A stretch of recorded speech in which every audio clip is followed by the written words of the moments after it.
Hello everyone, thanks for joining for the top economic news of the day. Subscribe to the channel for quick and daily updates from the economic world. First news, with eye on Make in India, ASEAN Pact review begins. And the focus is on the inverted duty structures, rules of origin, non-tariff barriers. This is basically to correct the anomalies which are undermining the domestic manufacturing. The government is looking at the products where the input tax on the items, on the components, is higher than the finished good. This is a part of comprehensive review of the trade pact with the 10 member ASEAN countries. This pact review is ongoing, which came into effect in 2010 and is slated to be concluded next year. Now, India has ruled out several policies, several schemes like PLI, high import duty, and the continuous monitoring of the imports. This is just to encourage the local manufacturing. But these inverted tax rates and the rest of the barriers that we just discussed, this leads to the barrier to the local manufacturing. So the government is intended to remove all those barriers and enhance and encourage the local manufacturing. The trade deficit with ASEAN has surged in the recent past. In 2010-11, it was at $5 billion. It raised to $25.8 billion in 21-22 fiscal year, and recently in fiscal year 23, it rose to 43.6 billion, a huge jump. So the the concern is that there might be third countries which are taking advantage of these treaties with the ASEAN countries. They are routing their products through the ASEAN countries just to avail the import tax benefit. The 10 member ASEAN countries are Brunei, Cambodia, Indonesia, Laos, Malaysia, Myanmar, Philippines, Singapore, Thailand, and Vietnam. Next, Rocket Boy, Indian to blast off into record books. Blue Origin, which is a company of Jeff Bezos, it has announced that Indian national Gopichand Thotakura, he will be part of the six-member crew that will blast off into space on the next New Shepard mission. After this successful launch, he will become the second Indian citizen to go into space after Rakesh Sharma in 1984. Earlier astronauts like Kalpana Chawla, Sunita Williams, Rajachari, and Shirisha Bandla, they went to space, but these all were the US citizens of Indian origin.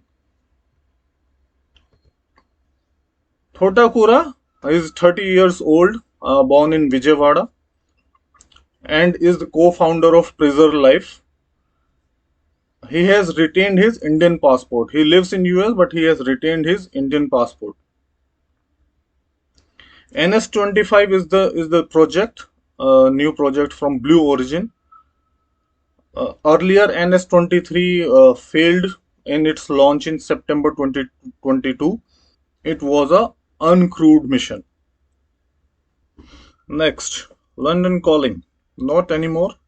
Tax tweaks worry NRIs, new migrants. So there is a new tax regime in discussion. It would abolish 200 years old feature of British tax system. The new tax order is expected to come into effect from April 25, and this would increase the tax burden on the NRIs, on the migrants.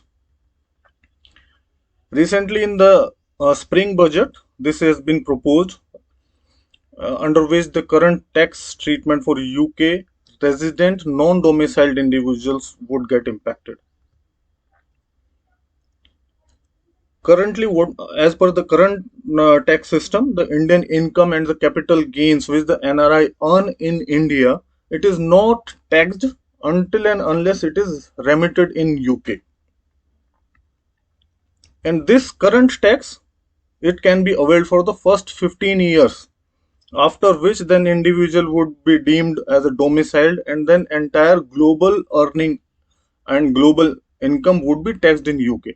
only after 15 years of being in UK. But with the new tax regime, these 15 years would reduce to 4 years. And after these 4 years, the individual would be deemed to be domiciled, and then after that, entire global income would be taxed in UK. So it would be a big impact to the individuals who were availing the facilities for entire 15 years. The present tax rates in UK with the highest tax band is 40% for the dividend income and 45% for other income. This is the highest tax band. With these increases in the tax bands, in the tax rates, and the new regime of reducing the number of years from 15 to 4, it would have an impact on UK, which might lose its charm among the individuals who migrate to other countries, as compared to more generous regimes like Spain, Portugal, Italy, Malta, Greece, and Switzerland. Next news is from the FMCG sector. FMCG hopes hinge on rains, polls, and inflation, as per Britannia MD Warren Berry. A marginal upstick in volume has been observed on the fast moving consumer goods, but extraneous factors could have a bearing on the future demand. On Tuesday, there has been a forecast from the private forecaster SkyMed, which predicted a normal monsoon for the year, and it has led to the optimistic outlook on for the agriculture outputs and rural demand. And this is very crucial for the sustained revival of the FMCG sector. Now, India's rural market, it contributes to close to 40% of the annual FMCG sales. Britannia, they reported consolidated net profit decline of almost 40% year on year to 555 crores for October to December quarter. So the factors for this decline has been the one, the tepid rural demand, and it which led to the price cuts also, which Britannia took to offset the regional rivals. And also this decline is on the account of the one-time gain in the base quarter.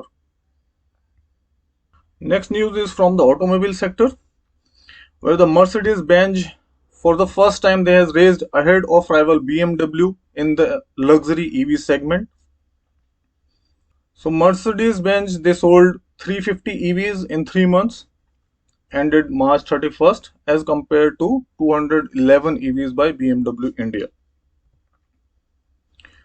Mercedes also has firm plan of launching 3 new electric vehicles this calendar year to further consolidate its position in the market. Overall, in the March quarter, Mercedes-Benz sold 5,412 vehicles, which is a 15% increase from a year ago, while BMW India sold 3,680 and Audi India 1,046 vehicles. In last fiscal year, Mercedes overall, the complete year sales was 18,123 at a growth of 10%. There was a contribution of 60% from the SUV in this total sales, and a quarter of the total volume was from the top end vehicles, which were priced above 1.5 crores. Mercedes-Benz, so far they have invested rupees 3,000 crores in India since their operation commenced in 1994, and the company has a portfolio of 24 vehicles models, including some imported models. That is all for today. Subscribe to the channel for quick and daily updates from the Economic Times news. Thank you.